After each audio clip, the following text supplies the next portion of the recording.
शिला प्रभुपाद की कोट पर देंगी हर ग्रेस ब्रजविलासिनी माता जी। और माता जी बहुत ही सटल इन नेचर, काम, composed, and she is very learned, she is very highly qualified in her profession. और बहुत अच्छे से वो अपना शांत भाव से अपना सभी कार्य करती हैं, भक्ति करती हैं, शास्त्र निपुण हैं। तो मैं उनसे रिक्वेस्ट करूंगी कि वो आज अपना विचार प्रस्तुत करें। हरे कृष्णा। हरे कृष्णा माता जी, सादर प्रणाम। प्रणाम। जगत गुरु श्री प्रभुपाद जी की जय। हिज होलीनेस नवयोगेंद्र स्वामी महाराज हमारे दीक्षा गुरु की जय। हिज ग्रेस प्रशांत मुकुंद प्रभु जी हमारे शिक्षा गुरु की जय। सभी भक्त वृंद की जय। हरे कृष्ण। धन्यवाद माता जी आज के इस सेवा देने के लिए। तो आज जो प्रभुपाद जी का कोट है वो 29 अप्रैल 1973 लॉस एंजलिस के लेक्चर से है, जो इस प्रकार से है। Krishna is living everywhere. That is the vision of the higher devotees. Actually, he is living, but still, because we are in the lower category, we should know that here is Krishna in the temple. Krishna is everywhere, but for us, because we have no such vision to see Krishna anywhere, everywhere, therefore we should come here in the temple and see Krishna. Here's Krishna. Krishna has kindly appeared here in a manner in which I can see him. That is Krishna's mercy. तो इसका हिंदी भावार्थ ये है, कृष्ण हर जगह रह रहे हैं, यह उच्च भक्तों की दृष्टि है। वास्तव में वे हर जगह रह रहे हैं, लेकिन फिर भी चूंकि हम निचली स्थिति में हैं, हमें यह जानना चाहिए कि कृष्ण यहाँ मंदिर में है। कृष्ण हर जगह है, लेकिन हमारे लिए चूंकि हम कृष्ण को हर जगह देखने की ऐसी दृष्टि नहीं है, इसलिए हमें यहाँ मंदिर में आना चाहिए और कृष्ण को देखना चाहिए। यहाँ कृष्ण है। कृष्ण ने यहाँ उस तरह से कृपा की है जिसमें मैं उन्हें देख सकता हूँ। यह कृष्ण की दया है, यह मंदिर है। तो प्रभुपाद जी इस कोटेशन में तीन मुख्य बात बोल रहे हैं। सबसे पहले है जो भगवान की सर्वव्यापकता, भगवान की ओमनीपोटेंसी, वो हर जगह अवेलेबल है, वो हर जगह स्थित है। दूसरा है कि भक्त की स्थिति कैसी है उसके हिसाब से उसको अनुभूति होती है। और तीसरी मुख्य बात कि आर्चे विग्रह की क्या महत्व है। तो इसको इन सभी तीनों पॉइंट्स को मैं वन बाय वन टेकअप करूंगी। सबसे पहले है भगवान की सर्वव्यापकता, कि भगवान हर जगह स्थित हैं।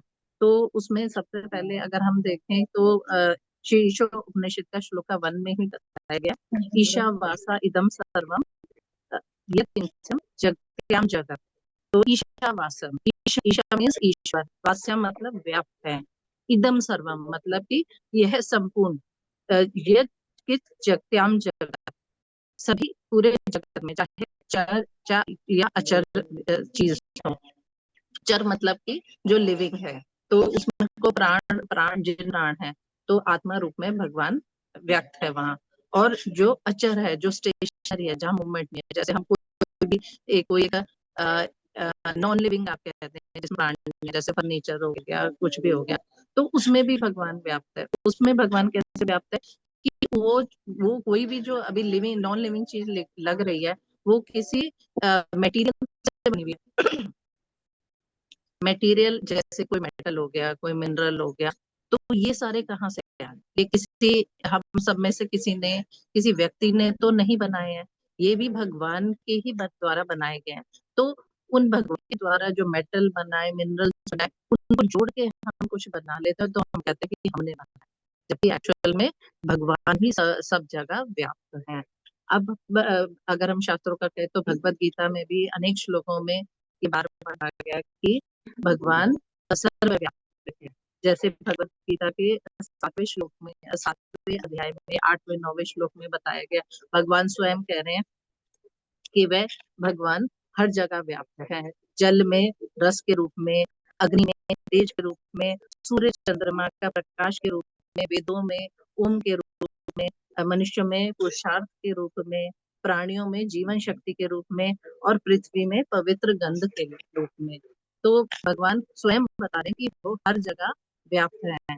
इसी तरीके से भगवत गीता का 7वें अध्याय 10वें श्लोक में भगवान उसे पूरा समस्त समअप कर देते हैं, ये कह के कि बीजम माम सर्वभूतानां विद्धि पार्थ सनातनम, मैं समस्त प्राणियों के अनादि बीज हूँ।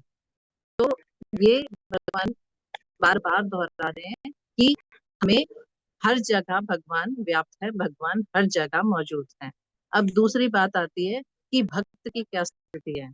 अब जैसे अगर मैं कहूंगी, मैं तो सबसे कनिष्ठ भक्त हूँ, लेकिन जैसे अगर हम कहते हैं भक्ति रसामृत सिंधु में 1.2.19 में जो श्लोका में दिया हुआ है, उसमें भक्त के अलग अलग स्तर बताए गए हैं। उत्तम भक्त, मध्यम भक्त, कनिष्ठ भक्त। उत्तम भक्त कौन है? जो सभी प्राणियों में भगवान के स्वरूप को जानते हैं, सभी में भगवान को देखते हैं। मध्यम कौन है? जो भक्तों से प्रेम करते हैं और भगवान की सेवा करते हैं। और कनिष्ठ वो हैं जो भगवान को सिर्फ मंदिर के रूप में देखते हैं, कि अगर हम मंदिर में जाएंगे तभी हमें भगवान के दर्शन होंगे। तो कनिष्ठ भक्त भी गलत नहीं है, कम से कम अभक्त नहीं है, लेकिन वो एक इनिशियल फेज है, स्टार्टिंग का फेज है, और धीरे धीरे करते हुए वो मध्यम स्थिति में आके और फिर उत्तम स्थिति में जा सकते हैं। अब दूसरी चीज रही जो भगवान कह रहे हैं आर्य विग्रह, तीसरी बात जो सबसे इम्पोर्टेंट कि आर्य विग्रह का महत्व क्या है। तो जब हम कह रहे हैं भगवान तो हर जगह ही मौजूद है, तो हमें क्या जरूरत है कि हम स्पेसिफिकली हम मंदिर में ही जाएं और मंदिर में हम आर्य विग्रह की पूजा करें या सेवा करें। तो जैसे हम इसको इस रूप से जान सकते हैं कि बुक्स अवेलेबल हैं, ऑनलाइन भी सारा मटेरियल अवेलेबल है। तो क्या जरूरत है बच्चों को स्कूल में भेजने की, क्या जरूरत है यूनिवर्सिटी में लोगों को एडमिशन लेने की। तो हर चीज के लिए एक जगह और समय निर्धारित है, और उसके लिए भी एक गुरु का होना बहुत जरूरी है। तो इसी वजह से मंदिर में जाना बहुत आवश्यक है, क्योंकि अगर प्रारंभिक स्थिति देखेंगे तो प्रारंभिक स्थिति में हमारा वो स्तर ही नहीं है कि हम ये महसूस कर पाए कि भगवान हर जगह है, तो हमें मंदिर में जाने की जरूरत नहीं है। मंदिर इसलिए जाते हैं क्योंकि सबसे पहले तो भक्ति में आने की सबसे पहली जो प्राइमरी चीज है वो है विश्वास होना। तो विश्वास हमें जब होता है तो सबसे पहले हमारा सबसे सर्वप्रथम विश्वास मंदिर में है, कि मंदिर एक ऐसी जगह है, हाँ, जहाँ निरंतर सेवा हो रही है, वहाँ पूजा आरती हो रही है, तो भगवान यहाँ स्थित है। तो कोई अभक्त भी है, कोई मांस भक्षण भी कर रहा है, तो कभी कभार बीच में वो मंदिर जरूर चला जाता है। तो इसीलिए मंदिर जाना बहुत इम्पोर्टेंट है, और आर्य विग्रह का सेवा करना बहुत इम्पोर्टेंट है।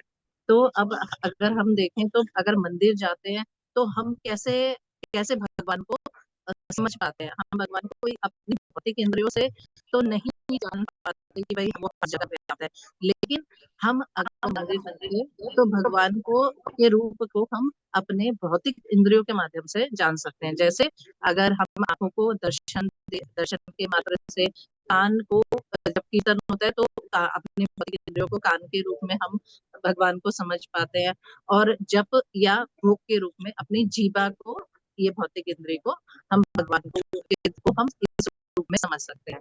तो प्रभुपाद जी कहते हैं कि भगवान ने आर्य विग्रह में के रूप में कृपा अवतार दिया है। कृपा अवतार मतलब कि इस रूप में भगवान ने हमें अपनी सेवा स्वीकार की है, ताकि हम भगवान का ये रूप जान पाए और इस प्रकार हम सेवा कर सकें। क्योंकि निर्विशेषवाद में अगर हम सोचे तो कोई भी नहीं समझ सकता और भ्रमित हो जाता है, और वो उसकी इतनी मेमोरी भी नहीं है कि वो उस तरीके से वो एक कोई रूप समझ पाए और उस रूप में लगातार वो सेवा कर पाए। इसीलिए आर्य विग्रह की सेवा करना बहुत जरूरी है।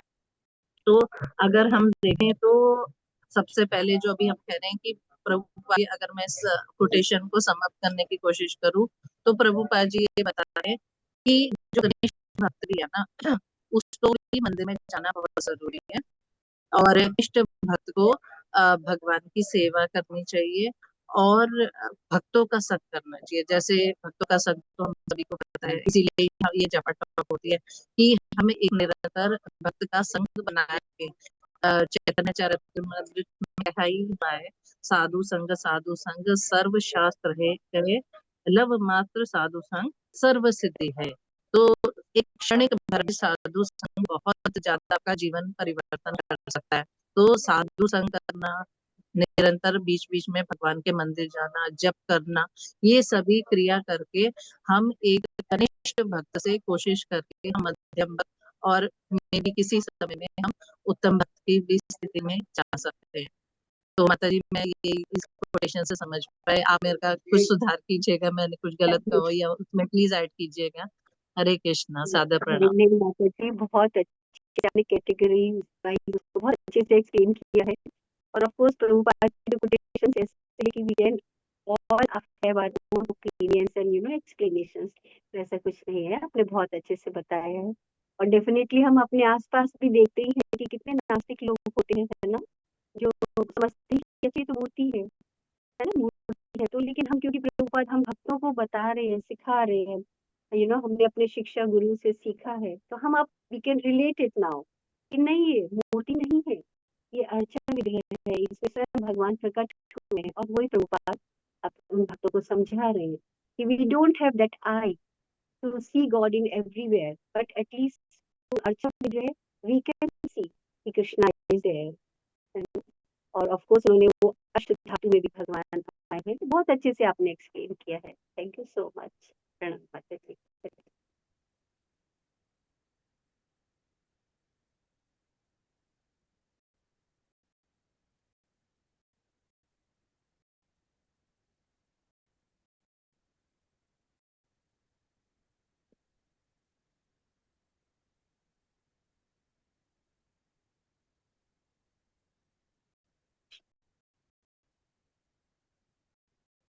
जय